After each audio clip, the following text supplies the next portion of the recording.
My name is Julien. Welcome to Verity Audio's YouTube channel. Today we're going to talk about the Parsifal loudspeaker, which was the very first product that Verity introduced some 30 years ago, almost.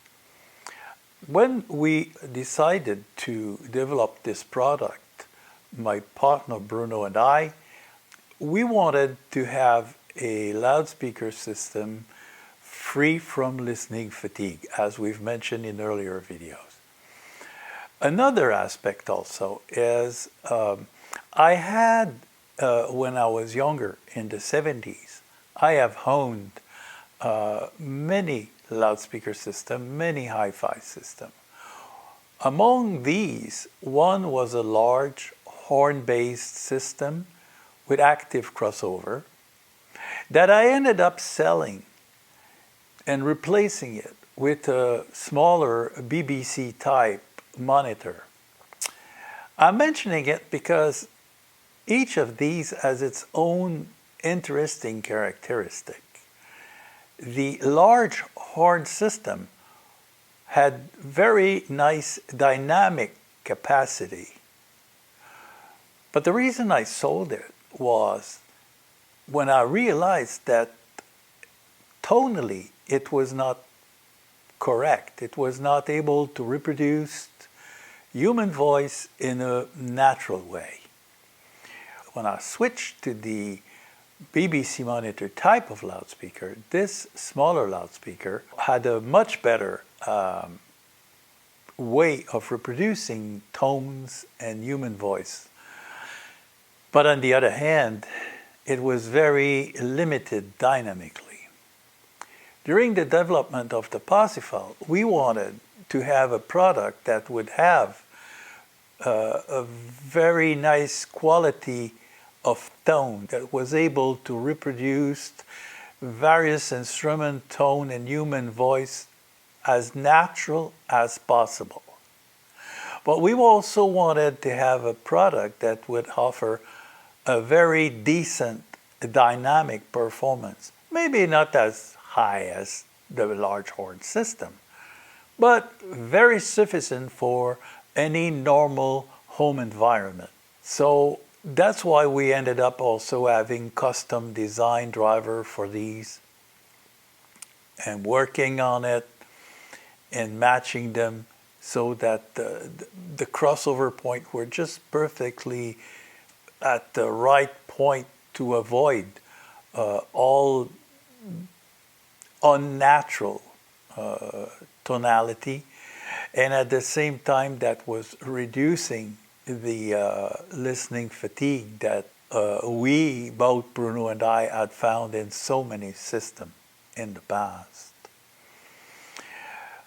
When we developed that, of course, there were many aspects of the design to consider. The first one, as I mentioned, was the crossover point. We first developed the original one, the very first one, that was never put on the market, by the way, with the more normal crossover point between the tweeter and mid-range driver.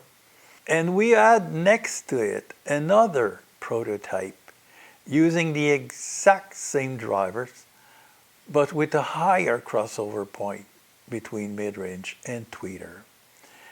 Having the crossover point outside the most sensitive range of the human ear, we immediately realized how easier it was on the ear, how it was reducing the listening fatigue, and also most instruments sounded more natural. Especially violins and string instruments, they had a very natural tone. In order to get a good dynamic also, we of course needed a larger driver as a woofer. Just a two-way monitor was not enough. So we again worked with audio technology in Denmark to develop a unique woofer that had a long throw and that was able to extend fairly low in frequency. In fact, was going down to 25 hertz.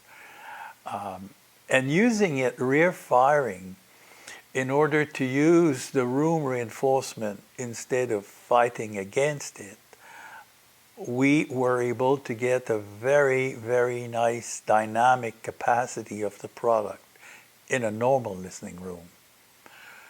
Moreover, we decided to install a special isolation platform between the two-way monitor that was seated on top of the rear firing woofer.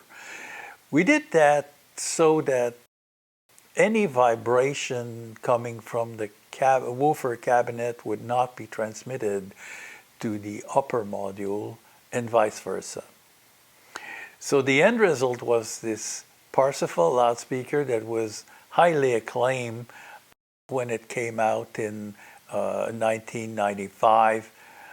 And actually, we went through 4 generations of this. We are actually working on the 5th, what will be a 5th generation.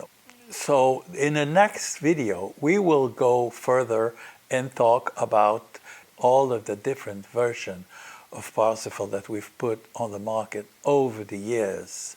So see you later. Talk to you next time with all of these, the version of the Parsifal loudspeaker. Thank you.